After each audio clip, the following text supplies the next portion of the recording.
بسم اللہ الرحمن الرحیم۔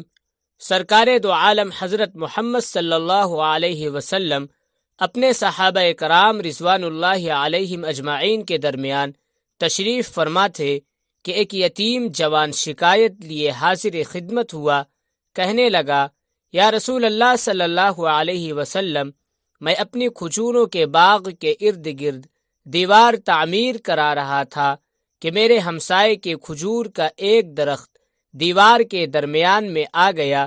میں نے اپنے ہمسائے سے درخواست کی کہ وہ اپنی کھجور کا درخت میرے لیے چھوڑ دے تاکہ میں اپنی دیوار سیدھی بنوا سکوں۔ اس نے دینے سے انکار کیا تو میں نے اس کھجور کے درخت کو خریدنے کی پیشکش کر ڈالی۔ میرے ہمسائے نے مجھے کھجور کا درخت بیچنے سے بھی انکار کر دیا ہے۔ سرکار دو عالم صلی اللہ علیہ وسلم نے اس نوجوان کے ہمسائے کو بلاوا بھیجا۔ ہمسایہ حاضر ہوا تو آپ صلی اللہ علیہ وسلم نے اس نوجوان کی شکایت سنائی، جسے اس نے تسلیم کیا کہ واقعتاً ایسا ہی ہوا ہے۔ آپ صلی اللہ علیہ وسلم نے اسے فرمایا کہ تم اپنی کھجور کا درخت اس نوجوان کے لیے چھوڑ دو یا اس درخت کو نوجوان کے ہاتھوں فروخت کر دو اور قیمت لے لو۔ اس آدمی نے دونوں حالتوں میں انکار کیا۔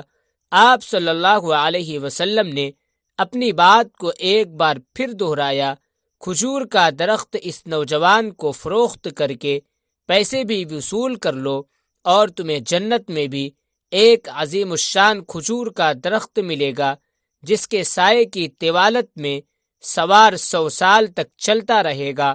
دنیا کے ایک درخت کے بدلے میں جنت میں ایک درخت کی پیشکش ایسی عظیم تھی جس کو سن کر مجلس میں موجود سارے صحابہ کرام رضوان اللہ علیہم اجمعین دنگ رہ گئے۔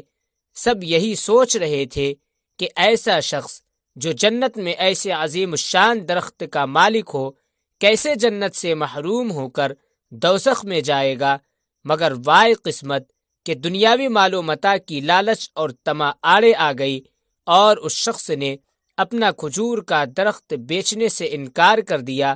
مجلس میں موجود ایک صحابی ابا الدحداح آگے بڑھے اور حضور اکرم صلی اللہ علیہ وسلم سے عرض کی، یا رسول اللہ صلی اللہ علیہ وسلم، اگر میں کسی طرح وہ درخت خرید کر اس نوجوان کو دے دوں تو کیا مجھے جنت کا وہ درخت ملے گا؟ آپ صلی اللہ علیہ وسلم نے جواب دیا، ہاں، تمہیں وہ درخت ملے گا۔ ابا الدحداح اس آدمی کی طرف پلٹے اور اس سے پوچھا، میرے کھجوروں کے باغ کو جانتے ہو؟ اس آدمی نے فوراً جواب دیا، جی، کیوں نہیں۔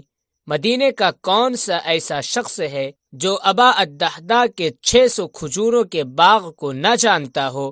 ایسا باغ جس کے اندر ہی ایک محل تعمیر کیا گیا ہے، باغ میں میٹھے پانی کا ایک کنواں اور باغ کے ارد گرد تعمیر خوبصورت اور نمایاں دیوار دور سے ہی نظر آتی ہے۔ مدینہ کے سارے تاجر تیرے باغ کی اعلیٰ اقسام کی کھجوروں کو کھانے اور خریدنے کے انتظار میں رہتے ہیں۔ ابا الدحداح نے اس شخص کی بات کو مکمل ہونے پر کہا، تو پھر کیا تم اپنے اس کھجور کے ایک درخت کو میرے سارے باغ، محل، کنویں اور اس خوبصورت دیوار کے بدلے میں فروخت کرتے ہو؟ اس شخص نے غیر یقینی سے سرکار دو عالم صلی اللہ علیہ وسلم کی طرف دیکھا کہ کیا عقل مانتی ہے کہ ایک کھجور کے بدلے میں اسے ابا الدحداح کے 600 کھجوروں کے باغ کا قبضہ بھی مل پائے گا کہ نہیں؟ معاملہ تو ہر لحاظ سے فائدہ مند نظر آ رہا تھا۔ حضور پاک صلی اللہ علیہ وسلم اور مجلس میں موجود صحابہ کرام رضوان اللہ علیہم اجمعین نے گواہی دی اور معاملہ طے پا گیا۔ ابا الدحداح نے خوشی سے حضور اکرم صلی اللہ علیہ وسلم کو دیکھا اور سوال کیا، یا رسول اللہ صلی اللہ علیہ وسلم، جنت میں میرا ایک کھجور کا درخت پکا ہو گیا نا؟ آپ صلی اللہ علیہ وسلم نے فرمایا، نہیں۔ ابا الدحداح سرکار دو عالم صلی اللہ علیہ وسلم کے جواب سے حیرت زدہ سے ہوئے۔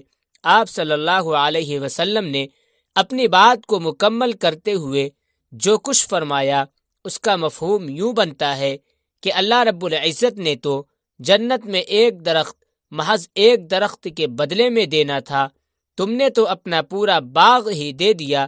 اللہ رب العزت جود و کرم میں بے مثال ہیں، انہوں نے تجھے جنت میں کھجوروں کے اتنے باغات عطا کیے ہیں کثرت کی بنا پر، جن کے درختوں کی گنتی بھی نہیں کی جا سکتی۔ ابا الدحداء، میں تجھے پھل سے لدے ہوئے ان درختوں کی کس قدر تعریف بیان کروں۔ آپ صلی اللہ علیہ وسلم اپنی اس بات کو اس قدر دہراتے رہے کہ محفل میں موجود ہر شخص یہ حسرت کرنے لگا، اے کاش وہ ابا الدحداء ہوتا۔ ابا الدحداء وہاں سے اٹھ کر جب اپنے گھر کو لوٹے تو خوشی کو چھپا نہ پا رہے تھے۔ گھر کے باہر سے ہی اپنی بیوی کو آواز دی کہ میں نے 4 دیواری سمیت یہ باغ، محل اور کنواں بیچ دیا ہے۔ بیوی اپنے خاوند کی کاروباری خوبیوں اور صلاحیتوں کو اچھی طرح جانتی تھی۔ اس نے اپنے خاوند سے پوچھا، ابا الدحداء، کتنے میں بیچا ہے یہ سب کچھ؟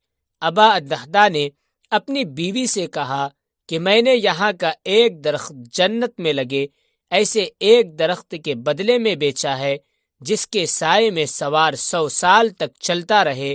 ابا الدحداء کی بیوی نے خوشی سے چلاتے ہوئے کہا، ابا الدحداء، تو نے منافع کا سودا کیا ہے۔ ابا الدحداء، تو نے منافع کا سودا کیا ہے۔